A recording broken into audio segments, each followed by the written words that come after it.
The Obstacle is the Way by Ryan Holiday. Have you been wondering what the book The Obstacle is the Way is about but haven't got around to read it? In this video we are going to summarize the book and extract all the core messages. Hey, it's Emma from 5 Minute Summary, where we cover the core messages of books and contents in 5 minutes. If you are new here or find this content valuable, make sure you click that subscribe button, and don't forget to also click the like button. Let's get into it. The impediment to action advances action. What stands in the way becomes the way. Whatever we face, we have a choice. Will we be blocked by obstacles, or will we advance through and over them? The world is constantly testing us. It asks, are you worthy? Can you get past the things that inevitably fall in your way? Will you stand up and show us what you're made of? Every obstacle is unique to each of us, but the responses they provoke are the same: fear, frustration, confusion, helplessness, depression, anger. An example of how different companies deal with the same crisis: bad companies are destroyed by them, good companies survive them, great companies are improved by them. Great individuals, like great companies, find a way to transform weakness into strength. It's a rather amazing and even touching feat. They took what should have held them back, what in fact might be holding you back right this very second, and used it to move forward. We're soft, entitled, and scared of conflict. Great times are great softeners. Abundance can be its own obstacle, as many people can attest.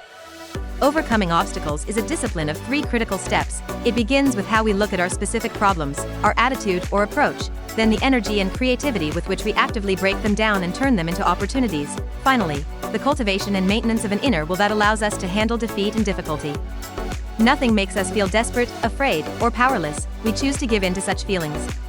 There are a few things to keep in mind when faced with a seemingly insurmountable obstacle. We must try to be objective, to control emotions and keep an even keel, to choose to see the good in a situation, to steady our nerves, to ignore what disturbs or limits others, to place things in perspective, to revert to the present moment, to focus on what can be controlled.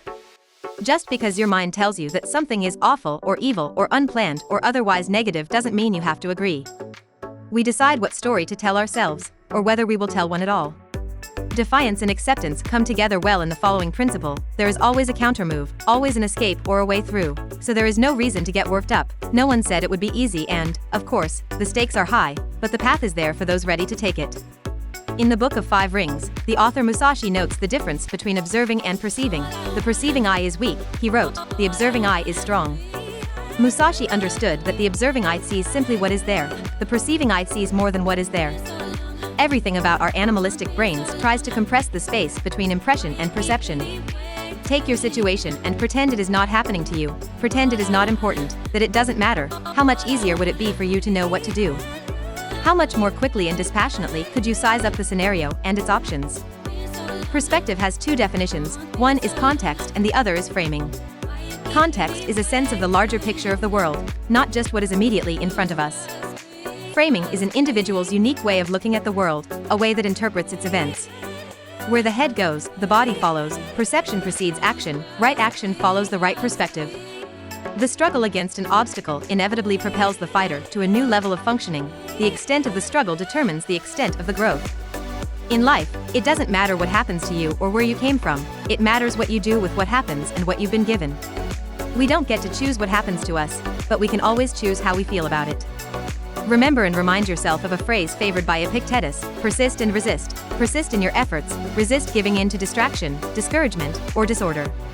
Persistence is an action, it is energy, and perseverance is a matter of will and endurance to overcome each obstacle ahead. If you enjoy this video and find it valuable, click the like button and subscribe to the channel. Make sure to also check out the other videos in the Personal Development and Investing series, where you will find more 5-minute summaries of amazing books. I'll see you on the next one.